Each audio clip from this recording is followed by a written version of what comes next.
I would like to share with you a story entitled The Dragon of Imagination. There once was a great and noble king whose land was terrorized by a crafty dragon. Hopeless victims ran from the burning homes, only to be snatched into the dragon's claws. Like a massive bird of prey, the scaly beast loved to destroy villages with its fiery breath. The king led his sons and knights into many battles against the dragon. One day, the unimaginable occurred. Riding alone in the forest, one of the king's sons heard his name heard low and softly. In the shadow of the trees, curled among the boulders, lay the dragon. This creature's eyes locked with the prince. The dragon's mouth stretched into a friendly smile. Don't be afraid. I'm not what your father thinks. Then what are you? I am pleasure. Ride on my back and you will experience more than you have ever imagined. Join me now. I will not hurt you. I'm only looking for a friend. Someone to share fights with me. Have you ever dreamed of flying? Ever longed to soar in the clouds? Then the creature snapped his powerful wings twice and launched them together into the sky. The prince's fear began to melt into awe and excitement at what he began to feel and see.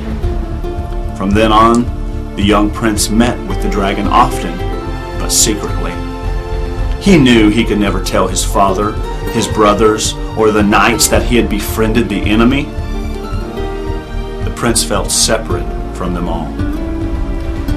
Their concerns were no longer his concerns. Even when he wasn't with the dragon, he spent less time with those he loved and more time alone. Finally, he resolved to return no more to the dragon and vowed that he would no longer go on these secret rides. But after only a short while, he found himself craving and wanting to ride the dragon. Time and time again, he would resolve to go no more to the dragon, but then find himself sneaking off to enjoy those rides. One cold and moonless night, their trip took them to a sleeping village. Torching the roofs with her fiery blast, the dragon roared with delight as the terrified victims ran from their burning homes. Yes, night after night, families and lives were being destroyed by the rides of this unbridled lust. The prince closed his eyes tightly in an effort to try to block out some of the screams and voices that he recognized. What agony to know that his secret rides with the dragon were now hurting those he truly cared about. In the pre-dawn hours, when the prince crept back from his dragon rides, the road outside his father's castle usually remained empty, but not tonight. Terrified refugees streamed into the protective walls of the castle. "One of your sons was there," one woman cried out. "I saw him in the back of a dragon." Others nodded their head in angry agreement. Horrified, the prince soon found himself trapped. He looked up straight into the face of his father, the king. The king's face mirrored an agony of his people as his eyes painfully met his son. They brought the prince to the great hall where his father sat solemnly on the throne. The people on every side screamed against the prince. "Banish him!" he heard one of his own brothers angrily cry out. "Burn him alive!" other voices shouted. As the king rose from his throne, bloodstains from the wounded people glared darkly off his robe. The crowd fell silent to listen to his words.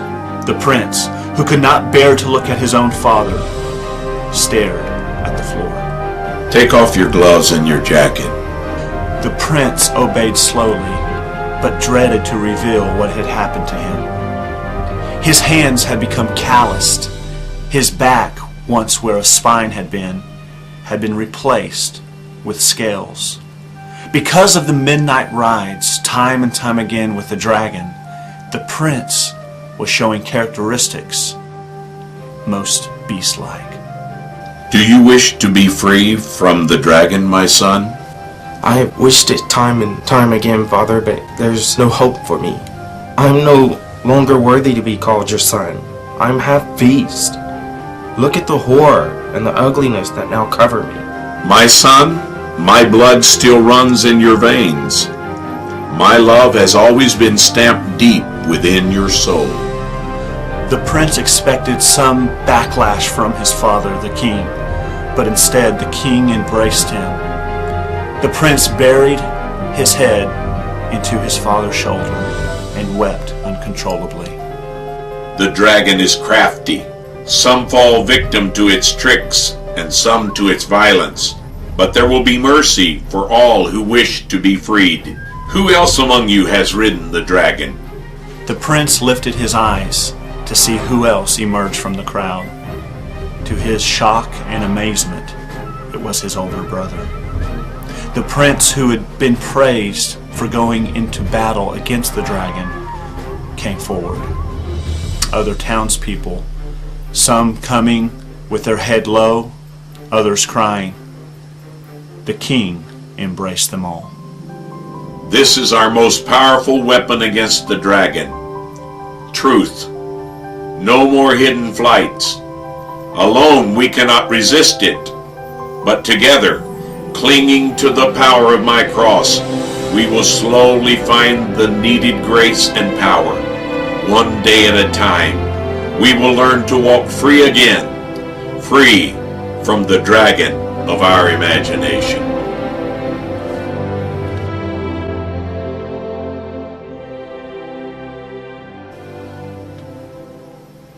Welcome to the world of pornography. Just like in the story, porn is like the dragon. It seems fun and exhilarating, but over time it leads to destruction to you and everyone around you. You may be thinking to yourself, it's private. You know, what goes on between me and my computer or me and those magazines doesn't really affect anyone else. But as in the story, it does affect everyone. But also in the story, we have a king, a dad, if you will, who has bought us with his very blood. If we will just turn to him and ask him to forgive us and to save us, he is faithful to do just that. The invitation is open to everyone, no matter what you've done. The important thing is that you make the decision to follow him, to follow after the king. Don't allow the dragon of your imagination to rule and dominate over you any longer. God bless.